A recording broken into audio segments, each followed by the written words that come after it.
Tindakan penganiayaan disertai ancaman dialami Tamara Blazinski di Bali pada hari Kamis 14 April 2016. Hal itu terjadi saat Tamara tengah mengendarai sepeda motor bersama temannya di Jalan Batu Majan, Echo Beach, Bali sekitar pukul 19.20 waktu Indonesia Tengah. Pelaku memepet sepeda motor Tamara lalu menjambak rambut bagian belakang kepala Tamara. Kemudian pelaku menyalip sepeda motor Tamara sembari melontarkan ancaman. Sekitar 2 km dari TKP, Tamara yang tengah berhenti di suatu rumah makan kembali dihampiri korban. Tapi Tamara berbalik arah langsung menuju Polsek Kuta Utara untuk melaporkan kejadian tersebut. Hal ini dibenarkan Kapolsek Kuta Utara, Komisaris Polisi Iwayan Arta kepada awak media.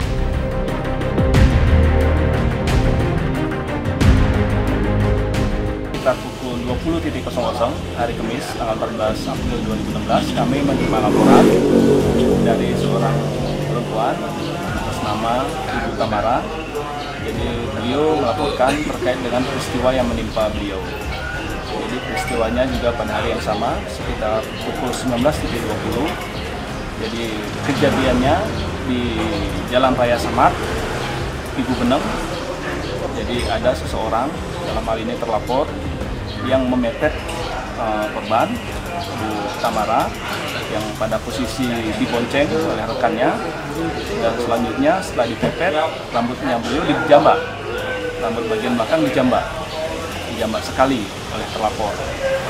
Selanjutnya terlapor melewati, menyalip korban, melintasi korban. Selanjutnya juga korban masih tetap pada jalannya, pada jalurnya. Kira-kira kurang lebih 2 km dari TKP. Jadi korban berhenti di warung makan. Berhenti di warung makan dan memperhatikan dari depan. Terlapor menghampiri kembali korban. Pada saat menghampiri kembali tersebut, korban langsung dengan rekannya membalikkan kendaraan, langsung menuju ke Polsek Kuta Utara dan membuat laporan.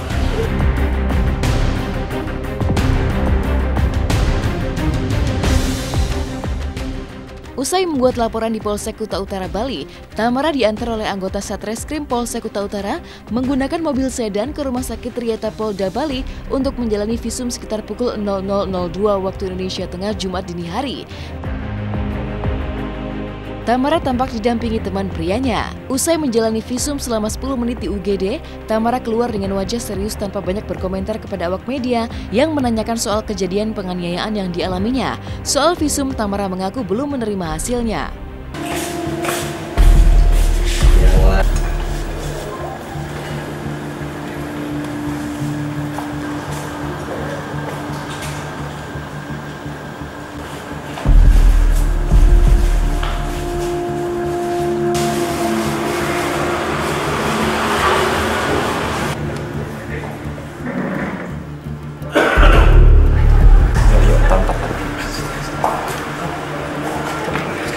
Halo Mbak. Laporan dapat dari mana? Ya, sedang diproses. Kasus apa? Kejadiannya apa, Mbak? Ya, nanti lagi diproses. Kejadiannya di mana, Mbak? Apanya luka, Mbak? Bagian apa, Mbak? Luka, Mbak? Nanti kan hasilnya belum.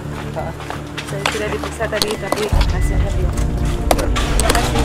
Ya.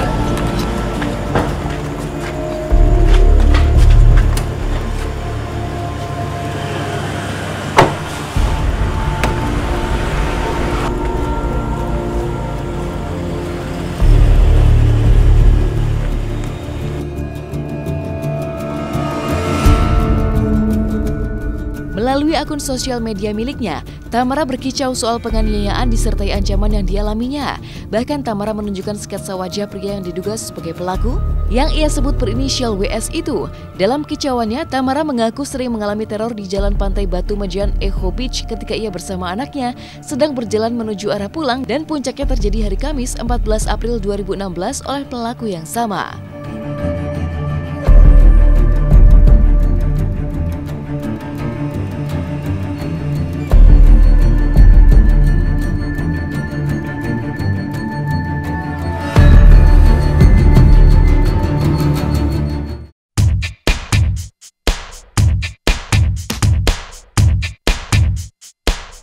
Tingginya aktivitas syuting ditambah pola diet yang salah, hanya makan nasi sekali sehari, membuat fisik Reza Rahardian belum lama ini ambruk. Oleh dokter, ia divonis menderita penyakit tipes. Tapi lantaran merasa masih cukup kuat, Reza bersikeras untuk melanjutkan syuting film, hingga akhirnya di hari ketiga ia merasa sangat lemah hingga harus dirawat di rumah sakit selama 5 hari. Kronologisnya gimana? Yang jelas pokoknya gini, secara singkat, saya di syuting, waktu itu lagi syuting, di lokasi syuting, tiba-tiba panasnya tinggi, hampir 39 panasnya pas diukur suhunya, panasnya 39, akhirnya dilariin ke rumah sakit, cek darah segala macam, hasil darah keluar 2 jam kemudian, saya diinfus di rumah sakit selama 2 jam, lalu setelah hasil darah keluar ternyata positif tipes. Ya udah, akhirnya diputuskan untuk dirawat, tapi karena waktu itu saya masih merasa bahwa masa sih tipes gitu, badan saya sakit, iya, maksudnya nggak enak, tapi nggak rontok itu. Kadang orang tipes kan biasa sampai mual, terus udah berdiri aja udah susah, jalan pusing, lemas gitu. Ini saya masih ngerasa bahwa kayaknya nggak segitu parahnya saya gitu. Jadi saya masih lanjut syuting terus selama 2 hari berturut-turut. Ternyata di hari ketiga tumbang. Udah deh, itu Mas Hanung udah bilang nggak mungkin loh. Lo udah fokus, lo udah mulai berkurang. Gue tau lo udah capek sebenarnya. Kita break aja, kita lanjutin nanti setelah lo sehat. Ya udah, akhirnya saya dirawat di rumah sakit 5 hari sampai sembuh. Sudah dinyatakan dokter boleh keluar. Lalu ya udah jaga pola makan dan segala macam udah.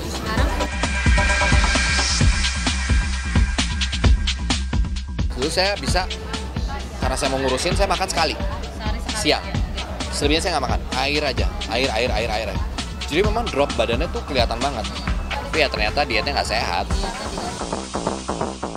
Menjalani perawatan di rumah sakit merupakan yang pertama bagi Reza. Karena itu, ia mengaku merasa syok dan stres menyadari dirinya bisa tumbang juga secara fisik. Bagi Reza, ini merupakan teguran agar ia menjaga pola makan di tengah sistem kerja syuting film yang agak rumit. Beruntung bagi Reza karena kini kondisinya sudah mulai pulih, tapi Reza tetap menjaga pola makan dimanapun ia beraktivitas syuting. Sekarang mungkin lebih aware. Itu aja sih. Sekarang saya mau tidak mau harus lebih sadar diri bahwa bukan robot, kalau kata manajer saya gitu. Karena saya tuh nggak pernah masuk rumah sakit, alhamdulillah. Itu tuh pertama kali, jadi lumayan agak terpukul sebenarnya. Saya masuk rumah sakit, jujur kemarin tuh saya shock dan stres. Mungkin buat orang lain, tipes tuh bukan sesuatu yang serius banget ya. Tapi buat saya, seriusnya tuh karena saya sampai harus dirawat.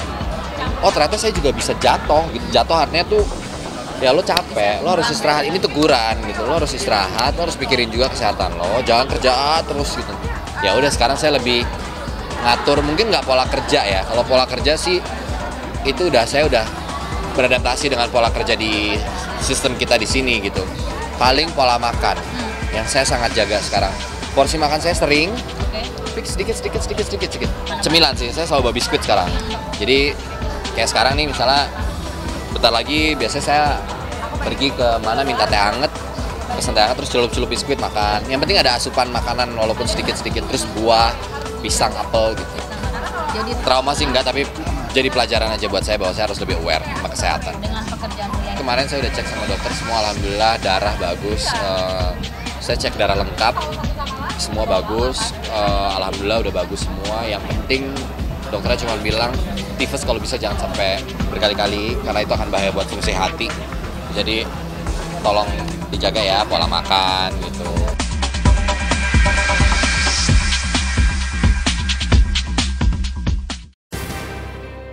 Ulang tahun adalah momen yang istimewa. Itulah yang menyambut Chris Lauren di lokasi syuting Anak Menteng kemarin. Tidak hanya mendapatkan kejutan di lokasi syuting Anak Menteng, Chris juga mendapatkan kado istimewa dari Michelle Joan sang kekasih. Seperti apakah serunya kejutan ulang tahun untuk Chris Lauren kemarin? Simaknya di Hot Shot sesaat lagi.